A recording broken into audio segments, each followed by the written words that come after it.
전 남편을 살해한 혐의로 재판을 받고 있는 고유정이 의붓 아들 살해 혐의로도 기소됐습니다.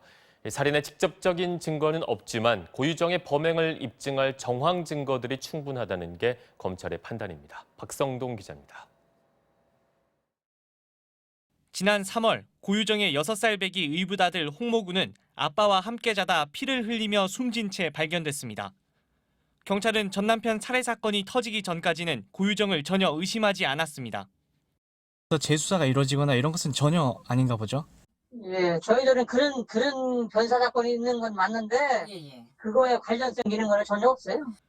그대로 묻힐 뻔한 사건은 현 남편이 적극적으로 경찰 수사에 부당함을 알리면서 재수사에 들어갔고, 검찰은 사건 발생 8개월 만에 고유정을 살인 혐의로 기소했습니다.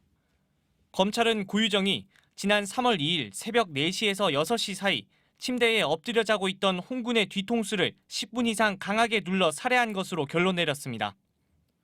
부검 결과 홍군의 몸에서 강하게 눌린 흔적이 발견됐고 범행 추정 시간에 고유정이 깨어있던 정황도 포착됐기 때문입니다. 또 현 남편의 채모에서 지난해 말 고유정이 처방받았던 수면 유도제 독세핀 성분이 검출됐고 의붓 아들이 죽기 전 고유정이 지식사 등의 단어를 검색한 사실도 확인됐습니다. 검찰은 고유정이 재혼 후 2차례나 아이를 유산했지만 남편이 숨진 홍군만 아낀다고 생각해 범행을 저지른 것으로 봤습니다. 검찰은 이 사건을 전 남편 살해 사건과 병합해 줄 것을 법원에 요청했습니다. 두 가지 죄가 이제 병합이 된다면은 기본적으로 1.5배 가중하는 그런 규정이 있거든요. 두 개의 연쇄살인 사건이 있었다고 한다면은 재판부 쪽에서도 사형 선고를 내리는 데 있어서 조금 더 부담이 덜 하지 않을까. 법원이 검찰의 병합 신청을 받아들일 경우 고유정 재판은 해를 넘길 것으로 예상됩니다.